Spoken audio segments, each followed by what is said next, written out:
Agustín Echevarne, gracias por este ratito. Santiago del CEL, muchas gracias también, muy gentiles a ambos.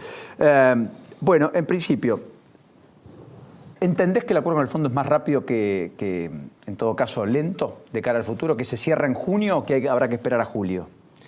Yo creo que es probable que salga en las próximas semanas, es difícil saber exactamente cuándo, pero ya se empiezan a conocer temas, ya hay una expectativa muy importante que van a venir entre 30.000 o 40.000 millones de dólares. ¿Eso es viable?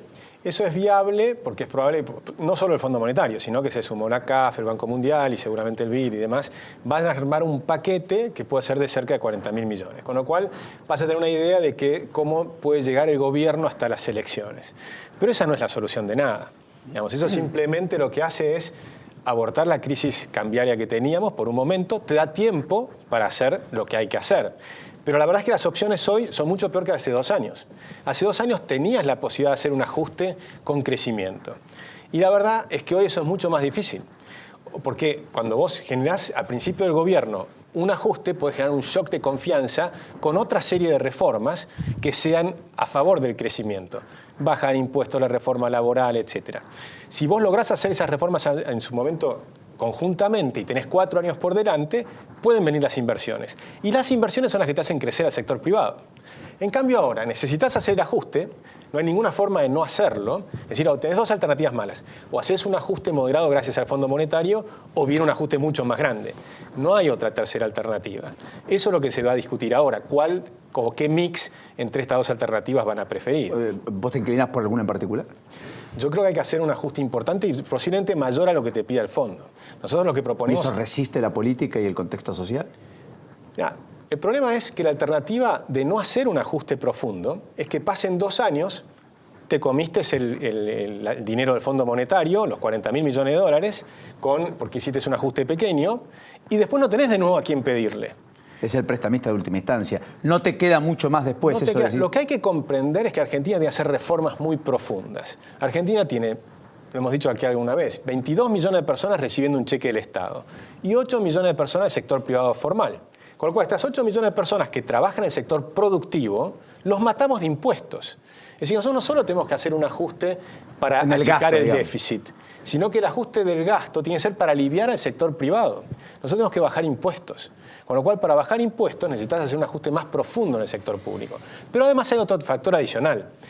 Como hay un despilfarro descomunal en el sector público, y aumentaste los ministerios de 8 a 15, Cristina, y de 15 a 23 en el gobierno actual, si tomás los 2 supercoordinadores, y todas las secretarías y subsecretarías y de direcciones y demás que llegan a 3.000 ravioles, toda esa gente tiene que inventarse trabajo.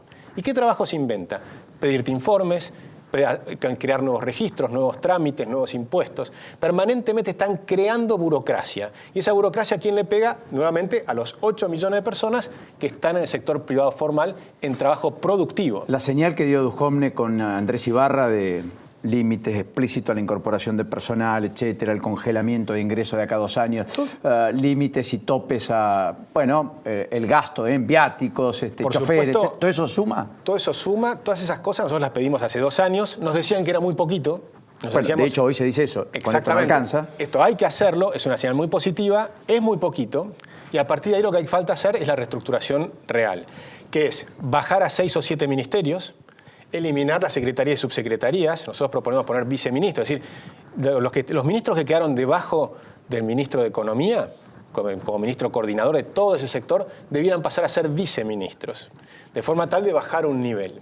Si suprimís las secretarías y subsecretarías, en realidad estás eliminando un nivel, porque creás los viceministros, ¿no? Pero de esa manera te permite reestructurar todo hacia abajo. Y nosotros proponemos una reestructuración del Estado que te deja 200.000 personas en disponibilidad. Ahora, ¿para qué usás el dinero del fondo?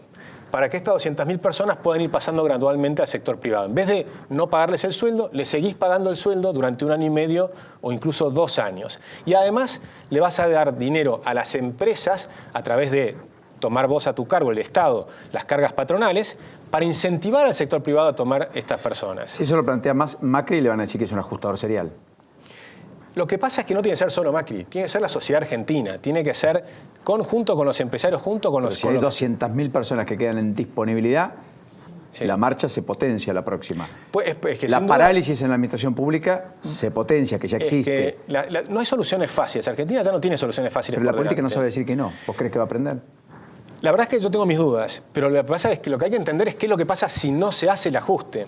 Si no se hace el ajuste, dentro de 2 años te vas a haber comido el dinero del Fondo Monetario y vas a seguir teniendo déficit fiscal. Está bien. Y si seguís teniendo déficit fiscal dentro de 2 años, ¿qué va a pasar? Se te va a cortar el crédito. Cuando se corte el crédito, va a empezar la corrida cambiaria y la siguiente, ¿cuál es? Es la corrida de depósitos. Y esa es la que no puedes frenar. Y que estuvimos así. Estuvimos cerca, la verdad que sí, un viernes que estuvimos muy cerca, que empezaba, por suerte, con la los gente anuncios yendo y a demás. buscar la plata. Correcto, eso es lo que hay que entender. Y esa crisis que puede venir, si no se hacen las cosas, es mucho más brutal. La vez pasada se perdieron 1 millón de puestos privados y la pobreza subió al 54%, pero partimos del 22%. Ahora partís del 30%. ¿A dónde se va a ir la pobreza si viene...? Porque ¿cuál es el ajuste cuando no hacen el ajuste los políticos racional, el ajuste racional? ¿Cuál es el ajuste que hacen que les encanta a los políticos? Devalúan 2 veces 3. Se van Exactamente. el dólar a 40 o 50. Exactamente, o a 60, vamos a ver en ese momento. De 1 a 4, digamos. Correcto. Y entonces, ¿qué va a pasar ahí? Ahí se te va a ir la pobreza, porque los salarios y las jubilaciones no van a subir ahí. Entonces se te va a ir la pobreza al 60%. Y después, como las cosas se acomodan, 2013 en adelante, creces, comparado con siempre... Pero con más planes sociales y demás, el sector productivo cada vez más chiquito. O sea, Argentina no puede ir más por ese camino. No podemos achicar más al sector privado. Hay que aliviar al sector privado. Pero para aliviar al sector privado tenés que bajarle impuestos, desregular, hacer la reforma laboral. Brasil hizo la reforma laboral, ¿por qué? Porque nosotros tenemos 65% costos más altos que los de México. Brasil tiene 25% más alto. Hace la reforma para competir con México. Nosotros no podemos competir con nadie. Argentina no puede competir con nadie en el mundo. La tapa de la Nación decía hoy que un capítulo, que es el de las indemnizaciones, que el gobierno en principio quería discutirlo, no va a estar discutido. Exactamente, no están haciendo lo que hay que hacer. La reforma laboral es indispensable para Argentina. ¿Por qué? Porque están defendiendo a los sindicatos y a los grupos concentrados. Pero la realidad es que lo que hay que defender es a los 6 millones de personas que están en negro, que no los defiende nadie, a los 250.000 jóvenes que tienen que ingresar al mercado laboral todos los años, que no los defiende nadie, porque tenés que crear empleo para esas 250.000 personas, y al 9% de desocupados. Cuando Alemania hizo la reforma laboral, bajó el desempleo de 9,5% a 3,7%. ¿Cuánto desempleo tiene Estados Unidos? 3,8%. ¿Cuánto desempleo tiene España, que no hizo la reforma laboral? 16%. Entonces, la pregunta es, ¿para quién estamos legislando? ¿Para los desocupados, para los jóvenes que tienen que ingresar al mercado laboral o para los que están ganando sueldos? Hacer leyes para el que está adentro que no salga, al mismo tiempo hace que el que está afuera no pueda entrar o no tenga incentivos, el que lo tiene que tomar, para ponerlo adentro. Es el cepo, entre comillas. No podían salir los dólares. Bueno, tampoco pidas que entren, porque si no pueden salir, no entran. Y eso es un poco lo que pasó. Con lo cual digo, esto es descriptivo, tenemos que buscar métodos, formas. Nadie dice que hay que terminar con los derechos. Lo que tiene que haber son derechos que tengan una obligación y que tengan un correlato con la realidad con estos tiempos, porque la mayoría de los convenios además tienen 30, 40, 50 años. En Argentina todo lo cambiamos, salvo ciertas cosas. Santiago, ¿y los empresarios cómo están? ¿Desencillando hasta que aclare o no? Bueno, no cabe duda que el momento da para desencillar un rato y mirar alrededor, sin perder las esperanzas y sin perder la perspectiva de que es un momento también de oportunidades, que el país tiene frente a sí, tiene la necesidad y la oportunidad de recuperar prácticamente 15 años perdidos. O sea, convengamos que allá a principios de los 2000, el país, por distintas circunstancias, por la crisis que después terminó ocurriendo en el 2001-2002, se desconectó del mundo, se desconectó de los desafíos y del futuro, y hubo un proceso muy largo de desinversión que trajo las consecuencias que todos conocemos, que nos comimos todas las reservas en todos los sentidos, con lo cual ahora es momento de recomponer reservas, es momento de recomponer activos fijos, es momento de actualizar infraestructura. Eso es la tarea que tenemos por delante, es lo que estamos haciendo, cada uno en su sector. A mí me toca el sector energético, estamos invirtiendo, estamos recuperando lo que se llama reserva energética. Pero vuelvo a un punto que recién mencionaba Agustín en la conversación. El país necesita encarar lo que se llaman reformas complejas, reformas que no son nuevas, reformas que algunas que vienen de hace 30 años, que de alguna manera con la recuperación de la democracia se pusieron en evidencia.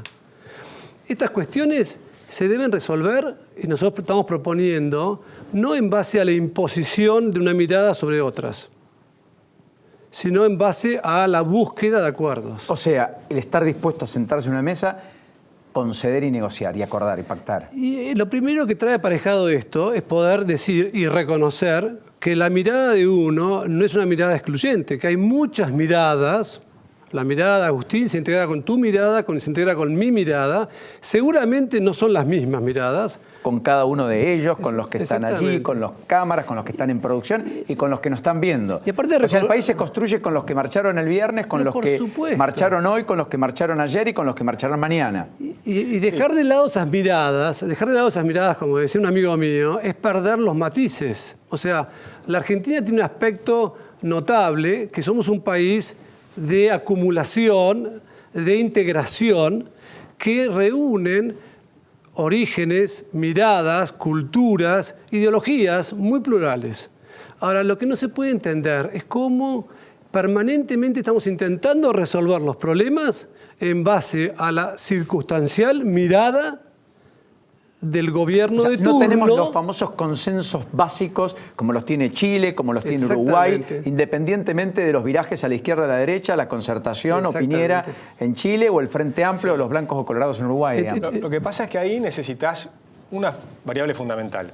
Yo coincido con eso, que hay que tener distintas miradas y que tenés que integrarlas. Pero basándote sobre la verdad, basándose sobre la restricción presupuestaria.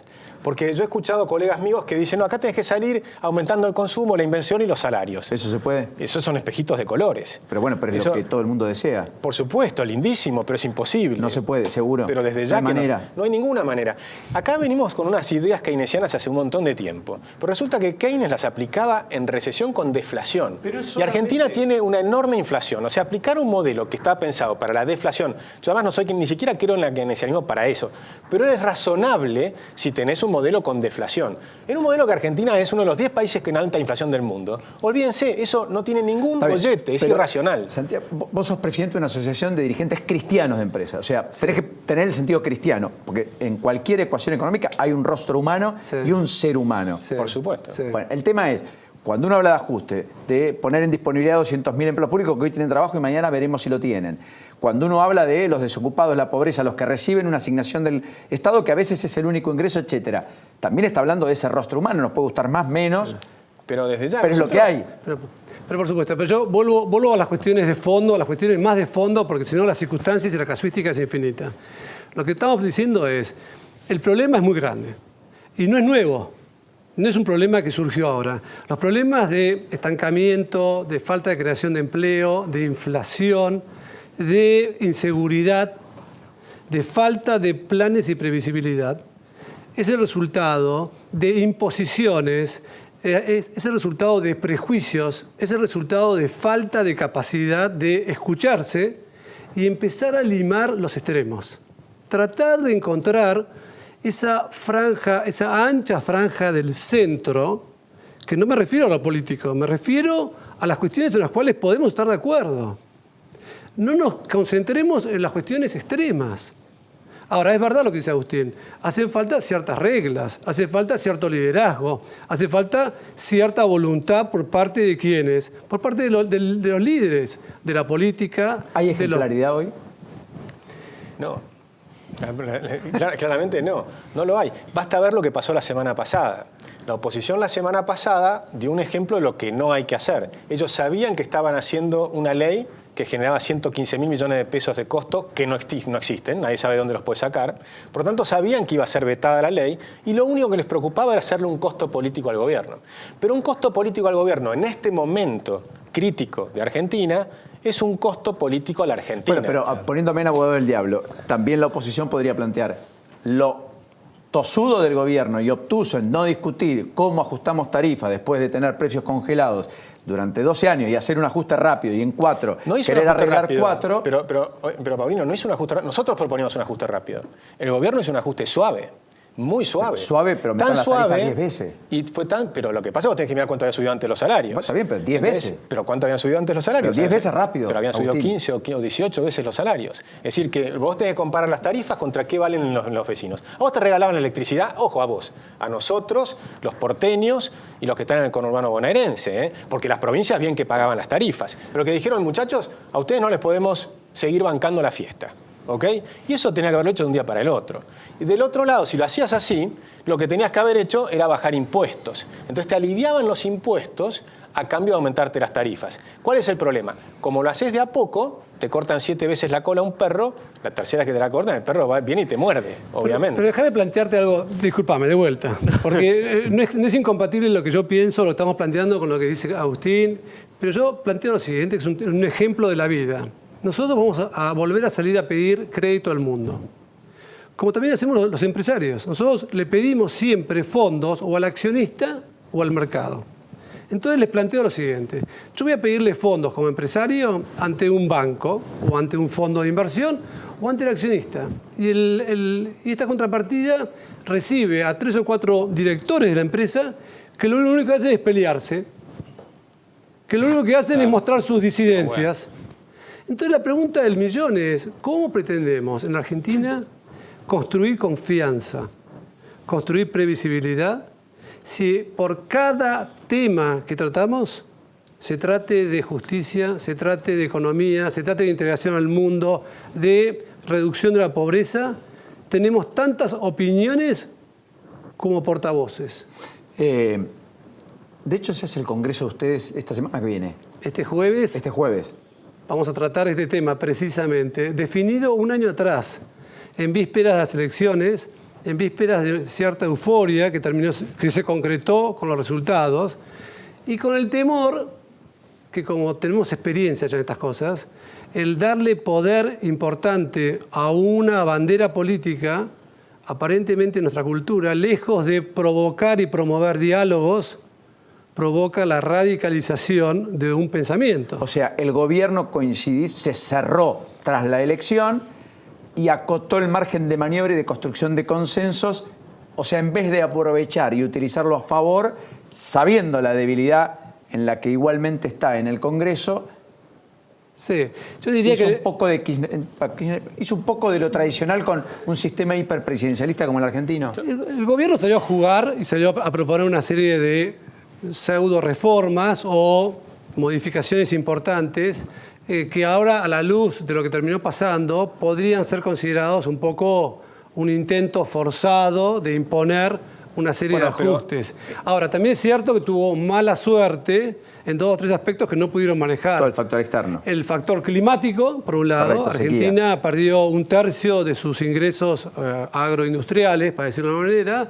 El factor externo, Brasil, la culpa solamente la tiene Gustavo, y tantos otros aspectos que no puede manejar en una economía delicada como la nuestra.